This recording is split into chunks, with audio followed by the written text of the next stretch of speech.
This is my organism, which you'd find in a dairy farm. His common name is Neo-chattel. Neo in Latin meaning new, and chattel in Latin meaning a unit of personal property. This is where cattle also originate from. Oh, yeah, sure. And unfortunately, cows are treated as a unit of personal property. This is unfortunate.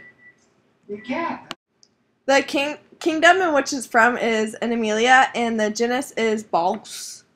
The method of reproduction in my organism is sexual, which means the male transfers its sperm to the female egg. One of his structural adaptations is that he has stronger hooves with traction on them. This helps to dig a hole.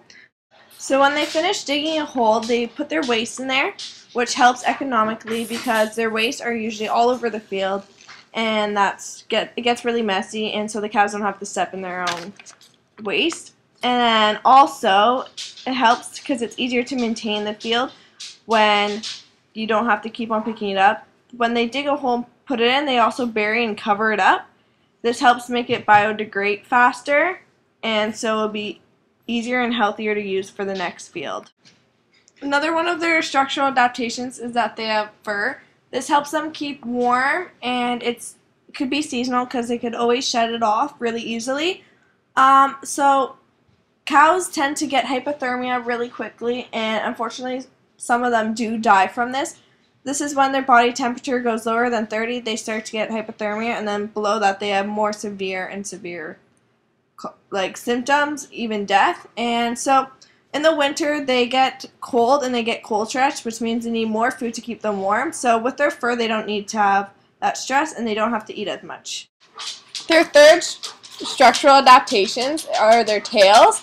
So one of the problems with cows is they get viruses, and they spread the viruses through mosquitoes, which always transfer the blood, which also has a virus. So by using their new long hard tail, which has the ability to create a strong whip-like motion. So with this tail, if a fly were to land on its body, any part of the body, they would be able to swat at them or close to them, which would make them fly away.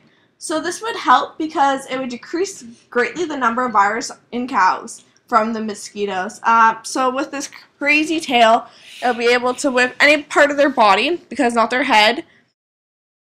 So also like the cows, they have a 4-part stomach, which also is called the ruminants. This is where the plant material in the water is held in the largest stomach, and it keeps it efficient because it breaks down the cellulose into usable nutrients.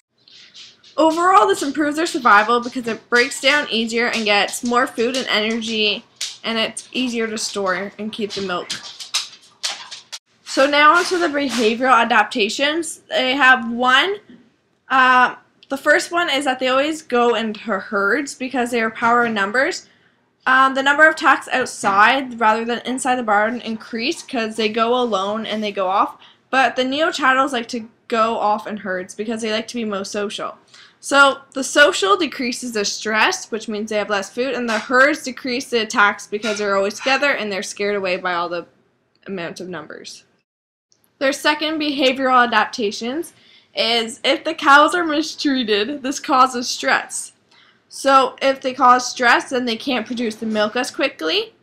And this works because when they are mistreated, they starve and they get cold and or cramped, and then they can't produce the milk because they don't have enough energy.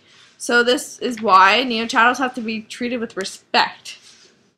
So I'm going to describe my organism a bit and how I made it. So the udders are made of the straws, which are mandatory. The straws, get it? Milk, straw, you drink, udders, yes.